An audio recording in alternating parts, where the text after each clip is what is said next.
प्रधानमंत्री नरेंद्र मोदी ने कैबिनेट की बैठक बुलाई है। कल सुबह 11 बजे कैबिनेट की बैठक होगी और जिसमें मिडिल ईस्ट के हालात पर चर्चा की जाएगी।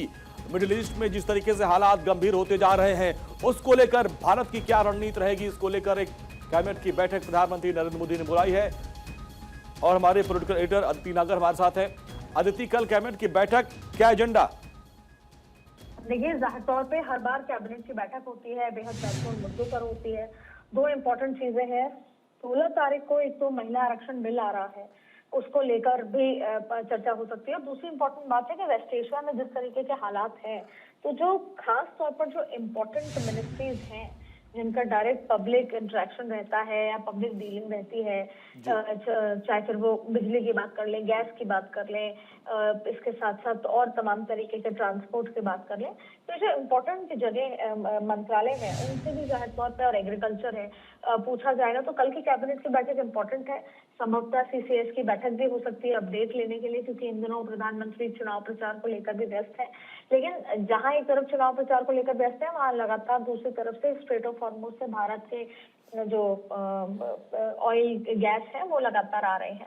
और आज का संकट ज्यादा है। आज जिस तरीके से अल्टीमेटम दिया और फिर अल्टीमेटम के साथ ही इजराइल और अमेरिका ने मिलकर साझा जो ऑपरेशन किया है ईरान के ऊपर, आज की अगर मैं बात करूं, और कल सुबह तक की तस्वीर बहुत जबरदस्त होने वाली है।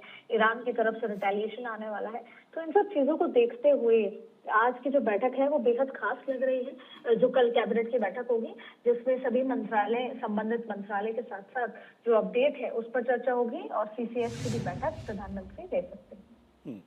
और जिस तरीके से ट्रंप ने अल्टीमेटम दिया था और अल्टीमेटम के अभी 10-12 घंटे बचे, लेकिन उसके पहले हमला किया गया, यानी उन हमलों के बाद की जो चुनौतियां उससे निपटने पर चर्चा होगी। बिल्कुल, क्योंकि इन तमाम चीजों का असर न सिर्फ मिडिल ईस्ट पर, एशिया पर, बल्कि पश्चिम देशों पर पड़ रहा है। आप देखिए नेपाल में कैसे 2 डेज वर्किंग कर दिया, तो इस इलाके तक पड़ने लगा है।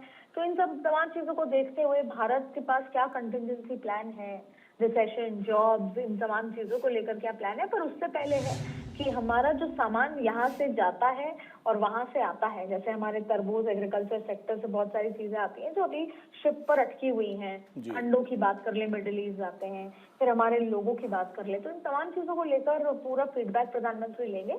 इसलिए कल की बैठक बेहद महत्वपूर्ण मानी जा रही है। ठीक है अदिति, बहुत बहुत शुक्रिया इस पूरी बातचीत के लिए।